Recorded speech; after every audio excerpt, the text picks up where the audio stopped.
एक और बहुत महत्वपूर्ण थ्योरम है 1/4 थ्योरम कॉम्प्लेक्स में इमेजेस सेकंड में। तो इसका स्टेटमेंट देखते हैं।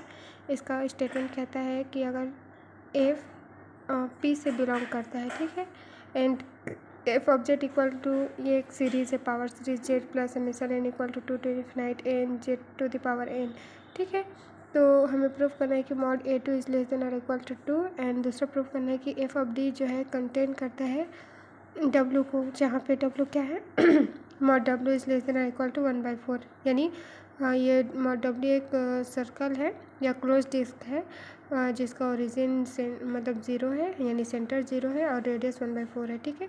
ये जो सेकेंड वाला असर्शन हमें ये कहता है कि F D contains all W, यानी एफ डी इस सारे W को रखता है, ठीक है। ये उसका स्टेटमेंट। अब यहाँ पे एक चीज़ बता देती हूँ कि ये P क्या है। P मतलब एक वो फंक्शन का द क्लास ऑफ, ये है ना, इसमें क्या होता है कि the class of all f belongs to h d को बिलोंग करने वाले जितने भी फंक्शन हैं, अगर वो यूनिट डिस्क में 1 है और ये वाला कंडीशन सेटिस्फाई करते हैं, एफ 0 इक्वल टू 0 और उनका एक बार डिफ्रेंशिएट करने पर वैल्यू 1 आता है, तो ये जो है डेसिग्नेटेड बाय P, तब इसे हम लोग P कहते हैं। पहली बात तो इसका एक पावर सीरीज एक्सपांसन होना चाहिए इस फंक्शन का, और ये वाला कंडीशन सेटिस्फाई करना चाहिए, और वो फंक्शन जो है D में यानी क्लोज डिस्क में 1 होना चाहिए, तब उसे हम लोग कहते हैं कि F इस P पे बिलोंग कर रहा है। तो वहीं पे यहाँ पे जो हम लोग देखे हैं कि F जो है लिए है let F belongs to P, तो ये वही फंक्शन है जो P के सारे कंडीशन को होल्ड करता है। अब इसका हम लोग प्रूफ देखते हैं। इसका प्रूफ कहता है कि if there exist A and G belongs to P, कोई दो एलिमेंट ले लेते हैं P के A और G, सच दैट वह कैसा है, G² Z is equal to F Z², ठीक है।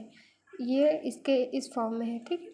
तो अब हम लोग G इक्वल टू 1/G लेते हैं, 1/G लिए तो इस G की जगह हम लोग वैल्यू निकालेंगे, तो ये इधर आएगा तो ये रूट हो जाएगा, तो यानी रूट F(Z²) आएगा। वही हम लोग इस G के जगह पुट कर दिए तो F(Z²) आ गया, ठीक है। अब इसको हम लोग F(Z) इक्वल टू जो दिया गया है ये, उसको यहाँ पे रख दिए। फिर इसका हम लोग इसमें से Z कॉमन कर देते हैं, Z² कॉमन निकाल देते हैं। तो कॉमन निकालूंगी तो ये 1/2 है और ये बाहर निकलेगा तो ओनली Z बच जाएगा। इसमें Z² नहीं है तो इसलिए -2 ऐड हो जाएगा, ठीक है। फिर ये Z निकल गया। अब ये नीचे में है, इसे ऊपर ले जाएंगे तो इसका पावर -1/2 आ जाएगा। इसका पूरा एक्सपांसन कर देंगे हम लोग, तो जो होता है 1 प्लस का पावर कुछ भी माइनस में, तो उसका एक्सपांसन होता है 1 + nx + n(-1/2 x²), ऐसा करके यहाँ पे n की वैल्यू -1/2 रखेंगे तो हमें ये वाला सीरीज़ मिलेगा। तो इसको हम लोग सीधा लिख लेते हैं 1/z 1 - 1/2 sum of n equal to 2 to infinity an z to the power 2n - 2 + 3/8, फिर ये लिखते हैं, ठीक है। अब हमें ये वाला टर्म चाहिए क्योंकि इसमें ज़्यादा और इसका एक्सपांसन करते जाएंगे तो हमें इसका पावर और इंक्रीज होते हुए मिलेगा, तो हमें उतना नहीं चाहिए, बस हमें ये दो टर्म्स लेके हमें पावर सीरीज जो लेके आना है वो आ जाएगा। तो हम लोग ले लेते हैं 1 - 1/2 इतना वाला टर्म, ठीक है। तो यहाँ पे n इक्वल टू 2 है, तो वो रखने पे हमें क्या मिलेगा, A2 मिलेगा, और यहाँ पे रखेंगे तो 2 × 2 = 4 - 2 equal to Z to the power 2 ही मिलेगा, ठीक है। इसका एक्सपांसन करने पर और n इक्वल टू 3 रखेंगे, 4 रखेंगे तो और हमें बहुत सारी सीरीज मिलेगा। तो हम लोग सिर्फ पहला ही टर्म ले रहे हैं इसमें का, ठीक है। फिर ये 1 - A2/2 Z² मिल गया। इसका अंदर में मल्टीप्लाई कर देंगे तो ये क्या आ जाएगा, 1/Z - A2/2, और ये Z और इसमें का एक Z कैंसिल आउट हो जाएगा, तो ये A2/2 का Z। अब इतना टर्म को हम लोग अल्फ़ा मान लेते हैं, तो ये हमारे पास क्या मिल जाएगा, 1/Z plus summation n equal to 1 to infinite alpha n Z to the power n, यानी Z बिलोंग कर रहा है D में, ऐसा हम लोग कह सकते हैं, ठीक है। जब हमारे पास ये कंडीशन आता है तो एक थ्योरम का कोरोलरी है यहाँ पे कि अगर फंक्शन f जो है H D में बिलोंग करता है और f जो है 1 होता है और ऐसा हमारे पास सीरीज़ होता है, तो मॉड अल्फ़ा 1 की जो वैल्यू होती है वो लेस देन और इक्वल 1 होता है। तो वही हमारे पास ये वाला है, ये 1 भी है और ये फंक्शन D में भी बिलोंग कर रहा है और ये सीरीज़ भी है, तो इसलिए मॉड अल्फ़ा 1 का वैल्यू हमें लेस देन 1 मिलेगा। और अल्फ़ा 1 की वैल्यू हम लोग क्या माने, -a/2 माने हैं, उसी को यहाँ पे लिखते हैं। इसका मॉड यहाँ पे डिस्ट्रीब्यूट कर देंगे तो मॉड A2/2, अब ये इधर चला जाएगा तो हमें मॉड A2 का वैल्यू क्या मिल जाएगा, लेस देन और इक्वल टू 2।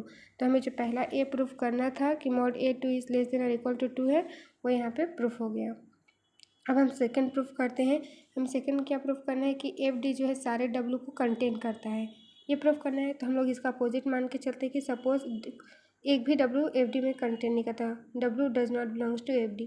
तो ये कैसा डिफाइन है, W जो है कैसा फंक्शन है, H of z equal to F of z upon 1 minus F of z by W। अब हमें यहाँ पे इस W की ये दिखाना है कि ये W जो है ना किस में बिलोंग करता है।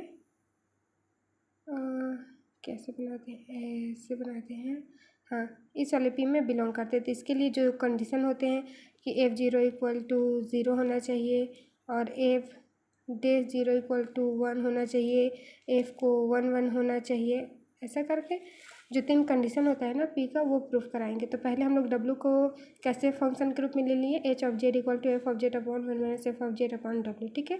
अब सिंस हमारा जो F है वो HD में बिलोंग करता है, तो अगर H एक फंक्शन लिए है तो वो भी किस में, HD में बिलोंग करेगा। और क्या होगा, H11 होगा। और अब हम H11 है तो इसको दिखाते हैं ये 1 1 है कि नहीं। कोई दो एलिमेंट ले लेते हैं, Z1 and Z2 belongs to D, और इसका इमेज ले लेते हैं HZ1 equal to HZ2। Then इसको दिखाते हैं 1 1 की इमेज लेके चलते हैं, एलिमेंट लेके आएंगे। तो HZ1 इक्वल टू HZ2, अब इन HZ1 की जगह ये वाला वैल्यू और HZ2 की जगह ये वाला वैल्यू रख देते हैं।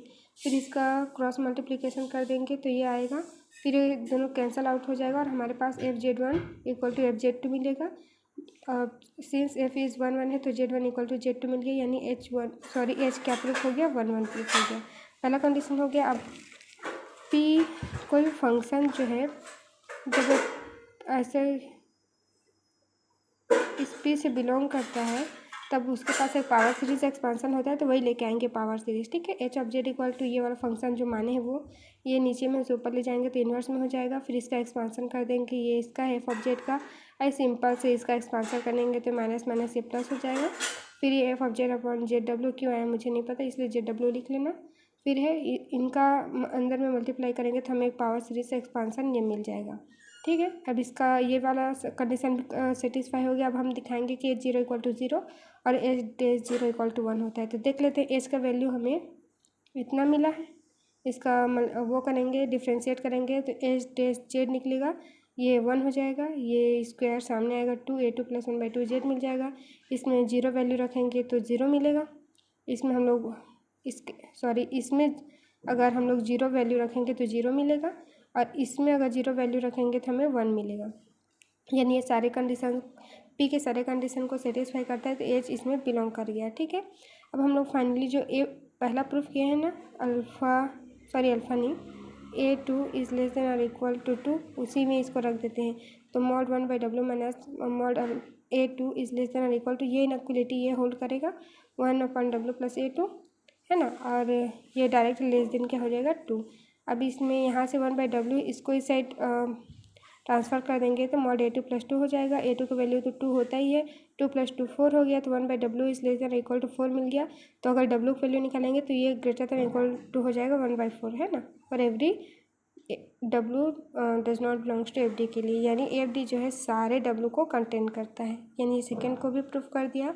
तो दिस कंप्लीट्स द प्रूफ। ये हो गया 1/4 थ्योरम का complete proof. Okay, thank you.